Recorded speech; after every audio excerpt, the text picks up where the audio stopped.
образование требует изменений.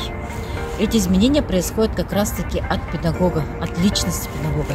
И самое важное, в этом нужно понимать, что саморазвитие личности педагога дает возможность не только самому развиваться, но и развиваться педагогическому коллективу, детям и родителям. Потому что учитель, любой педагог, является ключевой фигурой в образовании. Именно он формирует сообщество, именно он формирует ценности, именно он дает детям и родителям любовь и, конечно же, истинное образование. Истинное образование состоит от хорошего отношения, от понимания ситуации, от функциональной грамотности, потому что в жизни бывает очень часто, что ты даже не знаешь, как поступить, куда пойти. И тут, конечно же, педагог должен знать и хотя бы советовать.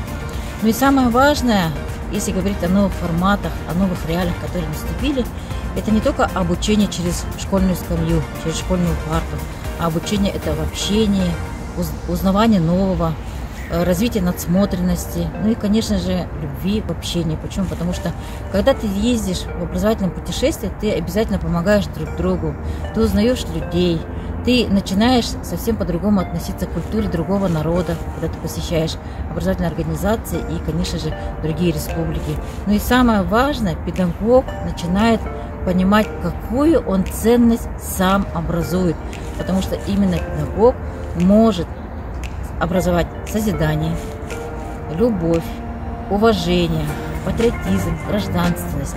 Именно через него, через его поступки, через его пример это можно увидеть ежедневно. Так получилось, что у нас в Якутии наш центр «Лесное чудо» и якутские педагоги сотрудничаем в области программ воспитания, педагогических технологий современных.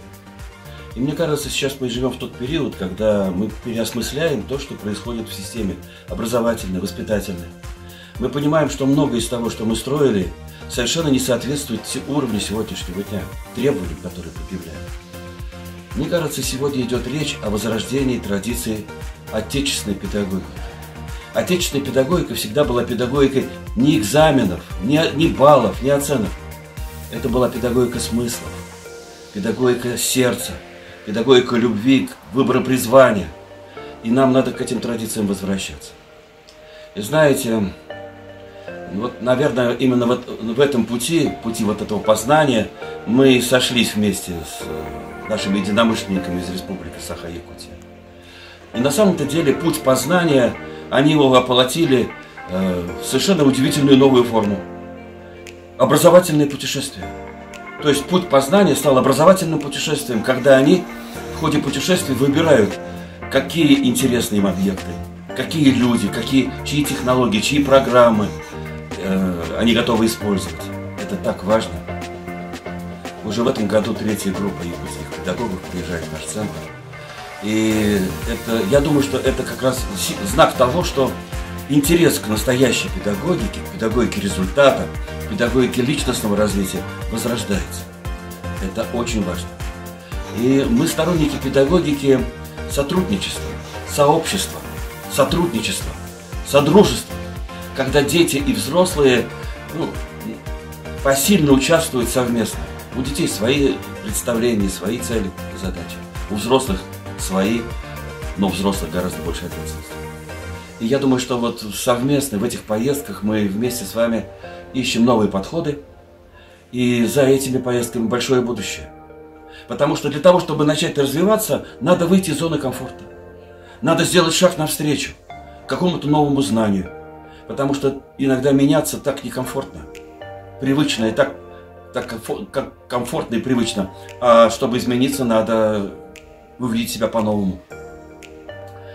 Давайте будем сотрудничать, давайте будем распространять опыт нашего центра, других образовательных организаций нашей страны. И мне кажется, у России начался новый период. Именно в эти дни происходит это.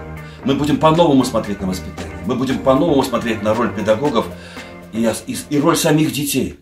Мы не допустим такого, чтобы дети были послушными исполнителями, которыми можно манипулировать и заставлять их принуждать. Мы сделаем их соратниками в нашем сообществе, и именно это даст нам большой результат.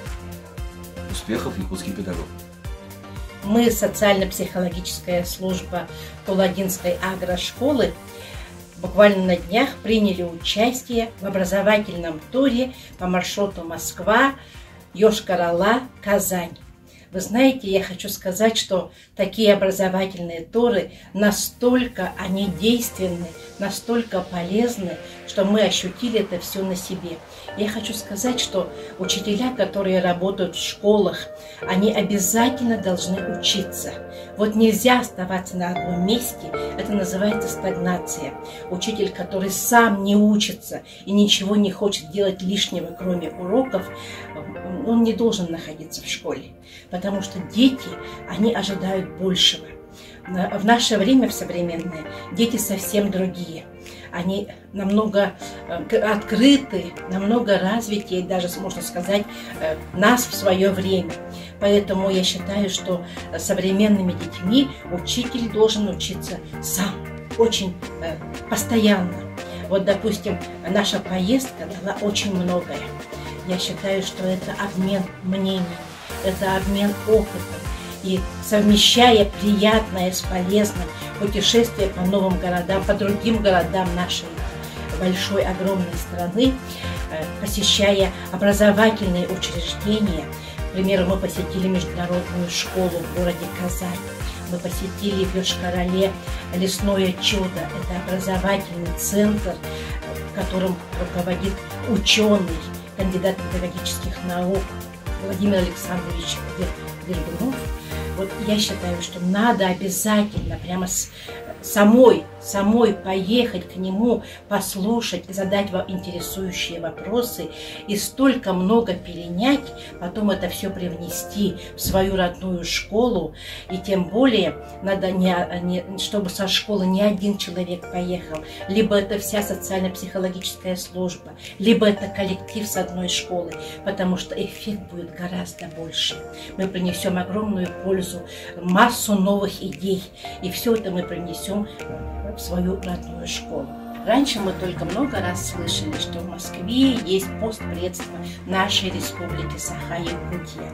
А благодаря образовательному туру мы сами, буквально полдня мы находились в этом постпредстве, работали, была стратегическая сессия, на которой каждый участник образовательного тура имел возможность выступить, быть участником разработки нового проекта. Ведь такое время сейчас, что очень много трендов в образовании. Надо быть в ногу со временем.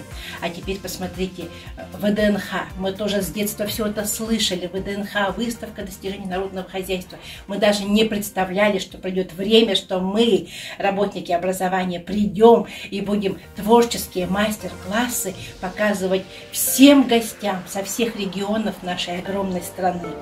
И это вот невозможно даже выразить словами, насколько ты испытываешь гордость, находясь в ВДНХ, значит, представляя свой родной регион. Потом, когда посещаешь другие, смотришь выставки, другие регионы, восхищаешься и думаешь, насколько же все-таки страна огромная, насколько много разных у людей идей, и почему нельзя нам тоже у себя реализовать эти идеи. Мне кажется, что образовательный тур принес всем участникам нашей республики огромную пользу. Спасибо организаторам.